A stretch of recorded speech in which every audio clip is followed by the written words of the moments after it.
Tonight's featured reader is Steve Penner.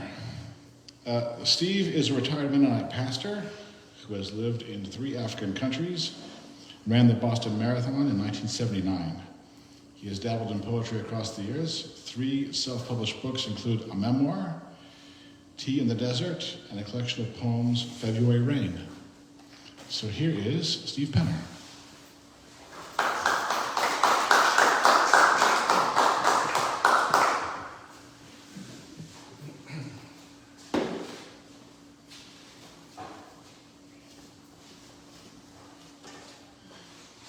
Thank you, Mark. See, I brought entertainment as a backdrop.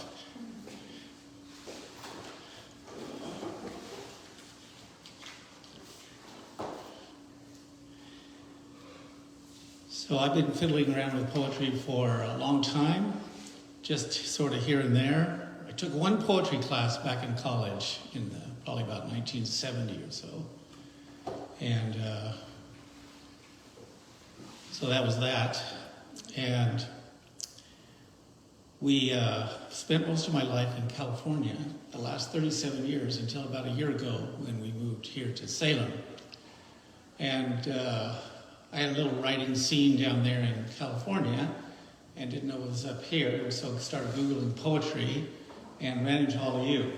Salem Poetry Project. So now when I'm in conversation with my friends back in California, yeah, there's this eclectic group, quite a group of characters that I get to hang out with when I come on Thursday nights.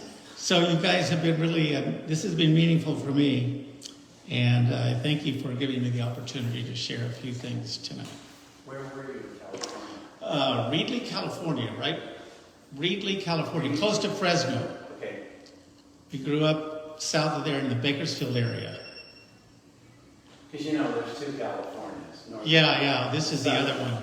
There's northern, there's many ways of more doing than it. 2, but... Some people would like to make it into 6 different. Okay. I grew up in the Bay Area. Okay, yeah. Well, we grew up, grew up in Kevin McCarthy land. But don't blame me for that. Shouldn't have said that. Okay, this first one wrote a long time ago. It's called How He Held Her. When they were falling in love, he could not... back up. One note. You're going to hear the phrase, I feel I have to explain this, elegant ladies. An elegant lady is a peach variety. It's a variety of peach. Okay, so... When they were falling in love, he could not get her out of his mind. Her name stayed on his lips, and when he was alone driving, he would whisper it slowly, pausing over each syllable until they hung like ripe, elegant ladies, sweet and full in a California orchard. When he saw her again after years apart, he folded her into his arms, dreaming and longing for every inch of her body to press into his. In time, they married and slept together in a tent by frigid lakes, on a mattress on the floor, in a Motel 6 room, and in the bed she inherited from her mother. He held her in those places and more, clinging to her, a man who never forgot what it was like to hold only a picture of her in a tan coat, kneeling by a fence. When they drifted into their middle years, she reclined in his arms. They lounged, staring mindlessly at the TV, he stroking figure 8s into her shoulder, their eyes heavy with the day.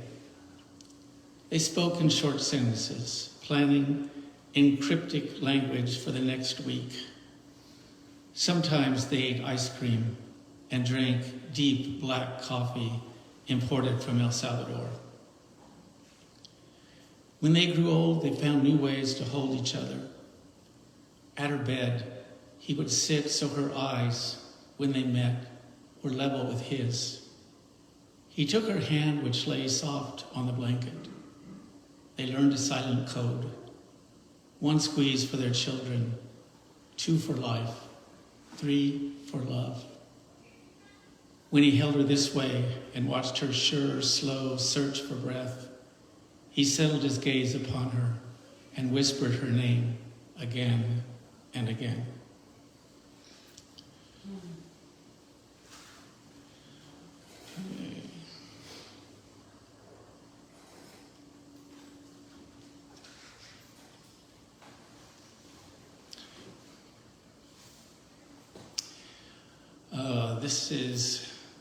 This poem is called Directions.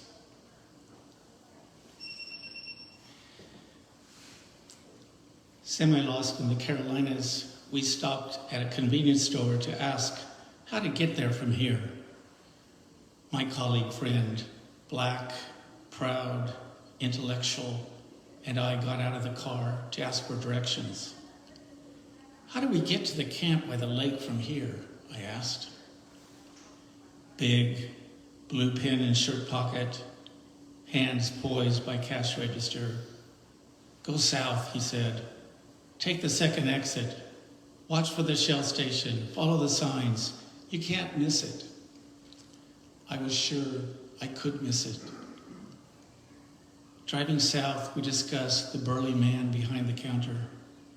Something about his fingers, the small flicker in his eyes, the wary vibe in our 30 seconds encounter, all the things I never saw nor felt in the blood history way of knowing.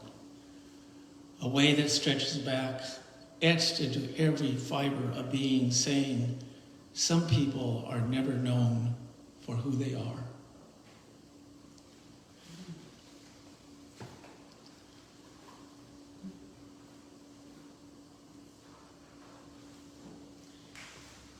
So as Mark mentioned, I pastored for many years, and so it was a blessing for me to be with people during the last stages of life.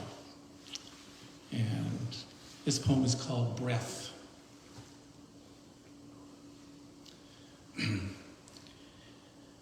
I take these few minutes to sit by your bed.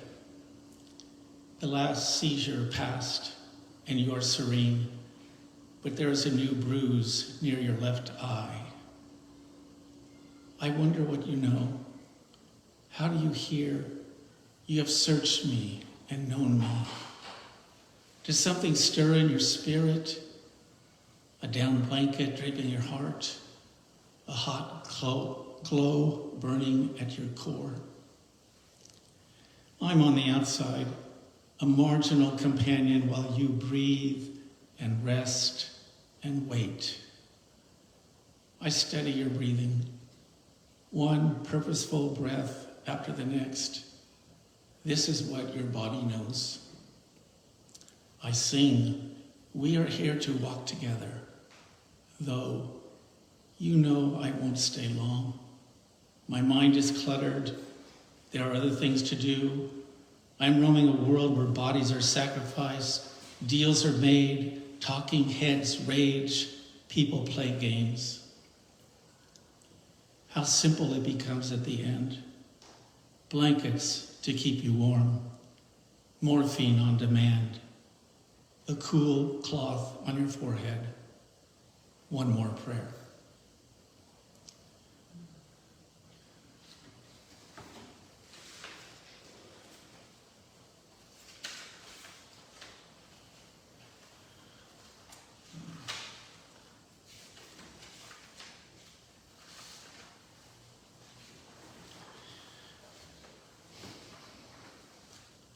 So I take it that all of us here are kind of interested in words and putting words together, trying to make them sound nice, do things with words. And so this sort of relates to that endeavor and what it's all about. This poem is called What Matters. I've been told it makes no difference anyhow. Who cares what anyone has to say or write? And it's true. For I've read plenty I don't remember or particularly care for, and how much talk is just empty blabber anyhow. So here I am, writing, wondering does it even matter, and after all, who will even care? A fine poet writes about the important things her mother taught her.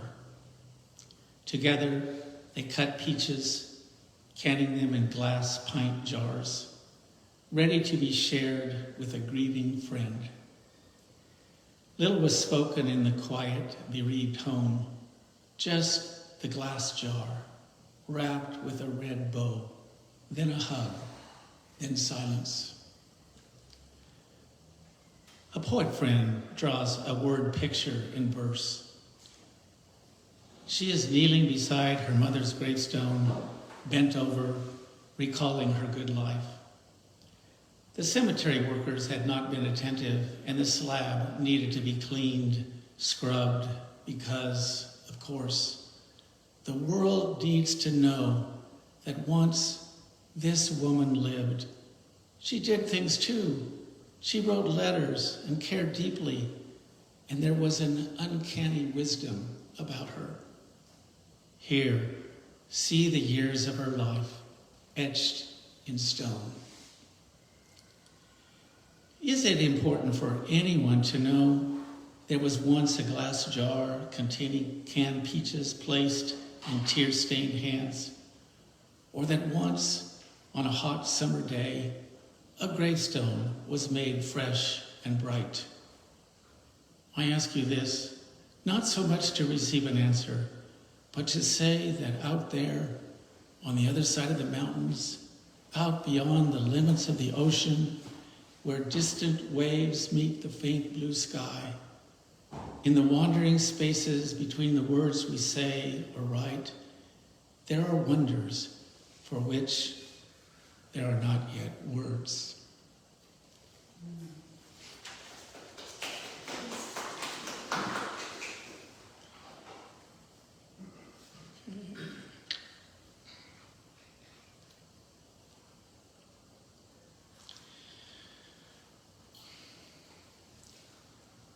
Okay, for our oldest son, spent many years in Cambodia, married a Cambodian girl, so we have Cambodian-American grandkids.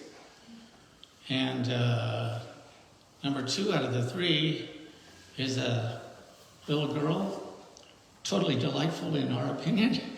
And one time they came to visit us down in California from Cambodia, and then they played and they left. And when they left, there were all these toy dinosaurs on the floor. And so this is called Dinosaurs. 20 years from now, you'll know the truth of dinosaurs. How once they roamed, stretched, straining their necks towards high limbs. But it all ended, leaving us to dig in tar pits where grad students tickled dirt aside, dislodging thick black mulch to uncover secrets, recreating the past bone by bone. Bone by bone we resurrect, holding old eons in our hands, brushing and cleaning, fit for a museum where we stand in awed silence before what once was. Yet someday you may tell me even more how ancient times predict our own.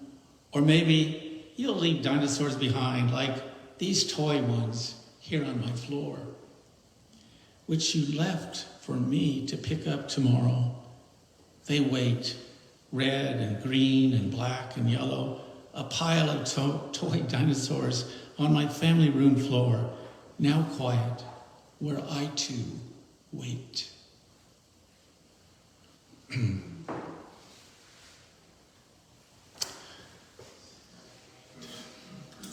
Excuse me.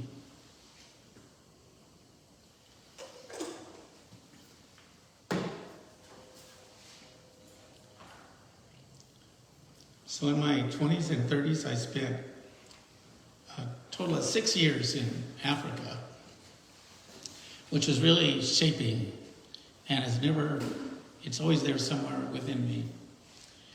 And about maybe a dozen years ago or so, I had a little assignment to do in Africa, so I was there for a couple weeks, and it was really, really difficult for me, very hard. And but eventually I came back home. And this poem is called C'est difficile, which is, it's hard, or it's difficult en français.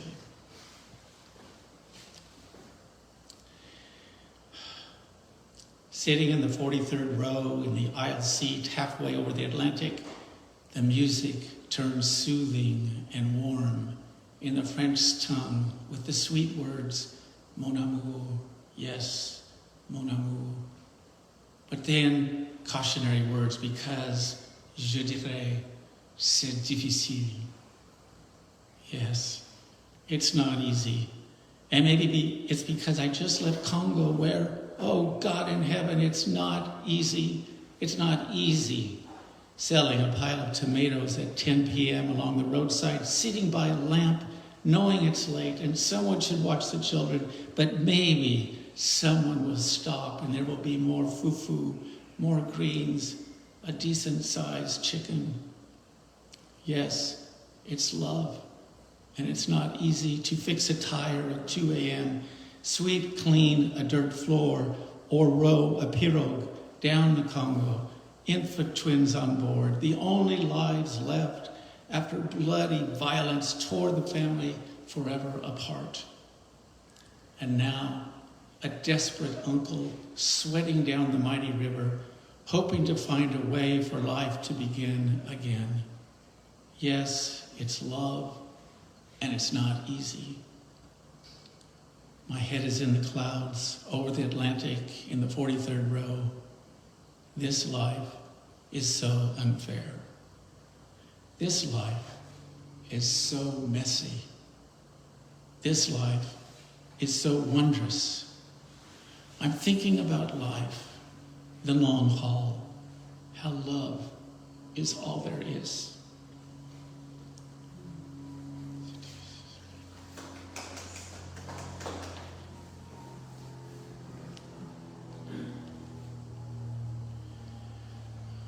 So most of us are old enough to remember that in 1989, down in El Salvador, the Salvadoran military murdered a bunch of 6 Jesuit priests. It was a kind of a turning point, and of course our country was linked to all that. And the Jesuit priests were killed along with 2 women, a housekeeper and her daughter. The daughter's name was Selena. And I was actually there at that place in the early 90s. It's called Selena Dies with the Jesuits. Seconds before their murder, a lone Jesuit screamed, "This is a moral outrage." Such a righteous, sophisticated thought to breathe in the final moment. I sat in the quiet garden, roses planted near brick walls still splotched, the lingering stain of priestly blood, shed in hope that Salvadoran guns would scream no more. They prayed, too, that girls like Selena could live without fear, go to school, learn philosophy and math, laugh and play. But that November night, she visited her mom mopping cement floors. 2 soldiers found the women, then fired shots as they begged for life. Female blood blending with Jesuit red.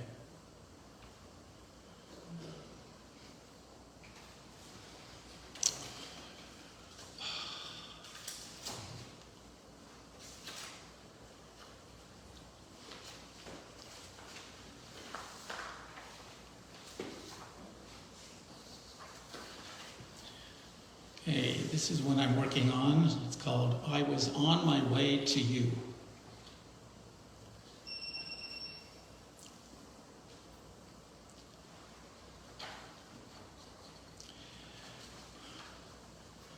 was on my way to you to lay bare my soul, to say things long held inside, but drawing near my thoughts turned to vapor, a faint mist I could see, then gone forever.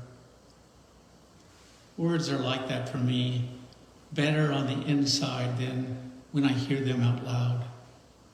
Once alive and in the air, they lose shape and meaning blurs. Even so, until my stumble, I was on my way to you. I was on my way to you, but got lost in other things. There was the Atlantic to read and the podcast that couldn't wait. I made the phone call I'd long ignored, and then the unexpected knock on the door and all that resulted from a surprise visit.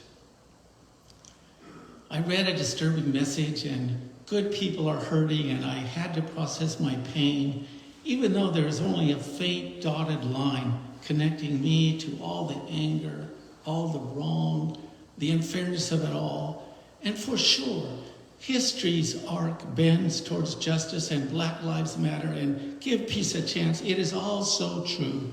And so I say, I was on my way to you.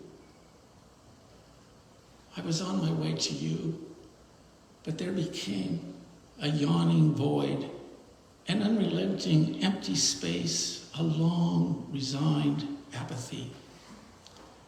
We sat side by side with good intentions, but there was nothing to say, nothing to feel, nothing to do.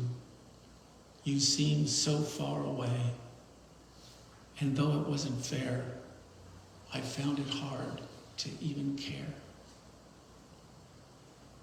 Someday, I hope it will be better, because once, alone, I walked a forest trail, an earthy path disappearing into virgin green mountain vegetation, winding to a grove of ancient redwood.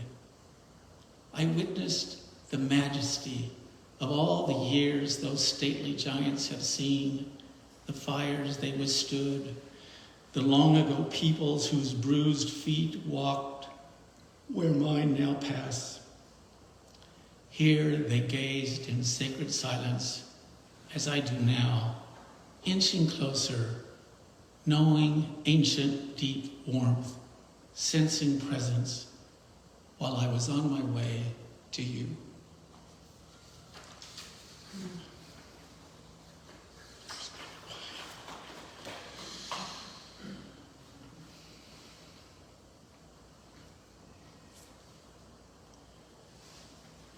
So we all lived through COVID, and it was a really big deal if you were in the field of education, like maybe some of you are. So this is thinking about a teacher friend of ours.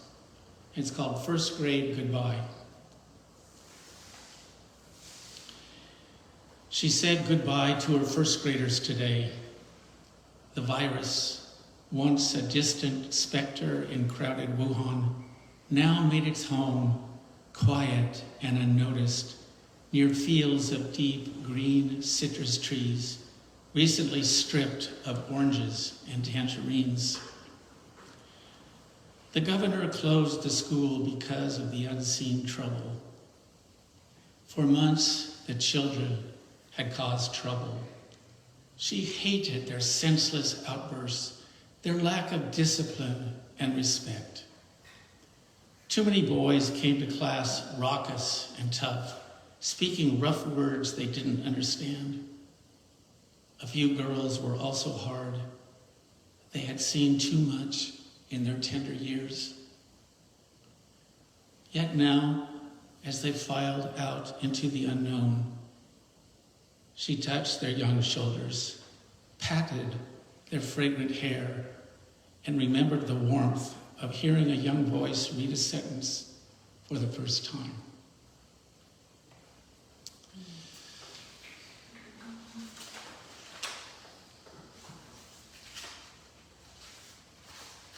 Okay, I have one more.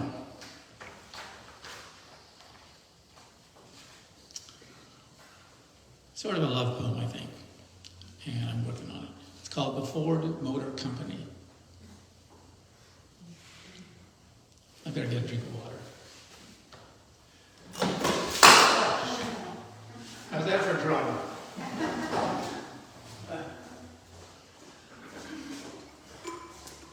Stupid.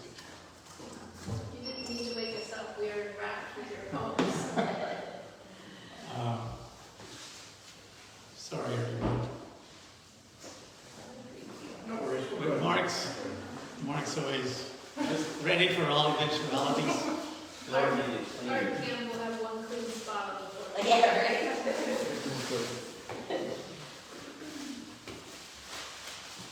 This is the last one. Go ahead. Break, too. Read that, then we'll take care of it. Okay.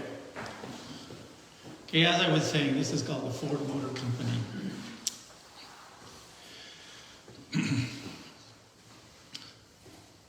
Afterwards, he thought how the Ford Motor Company impacted the course of his life, or at least on matters of love.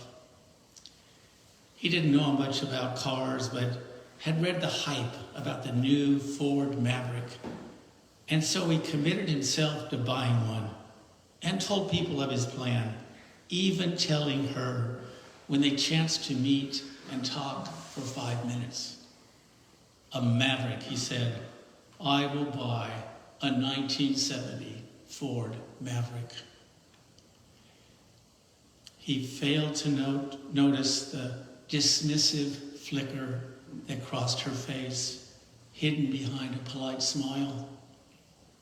Or maybe not, he added, but the seed of a lame choice had been planted, even though he was completely unaware, and just like she would tell him in years to come, you just don't read the tea leaves, do you?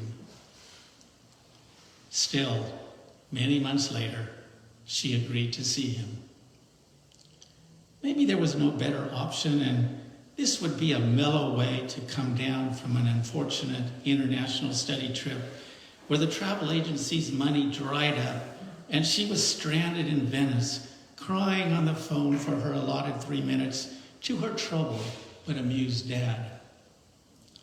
What a story this will be, he had to think, even as he consoled her, listening to sobs a continent away. In Italy, no one thinks about the Ford Motor Company, not when you know Ferraris and Lamborghinis and have drivers with pedigree like Alberto Ascari and Giuseppe Nino Farina. There are things you just sort of know, things you can intuit, even about cars, when you've lived in a small Italian town in the West and you've been to Florence and Rome. But divine providence, or blind luck, or just hard, cold financial facts intervene. And when they walked out the front door into the heat of a July summer day, there was no Maverick parked on the street, but instead a used Ford Mustang. Only 6 cylinders and an automatic, not a stick, but still a Mustang, a tame Ford Mustang. Tan and sleek, classic lines, diligently scrubbed and vacuumed, as fresh and clean as a used Mustang can be in the dusty San Joaquin Valley. Things live and things die. Companies begin and companies end. Relationships begin and relationships end. The Ford Motor Company discontinued the Maverick in 1977. It was 8 years old. Sometimes it takes a Mustang to give a good thing the kickstart it needs to last for the longest time. Thanks.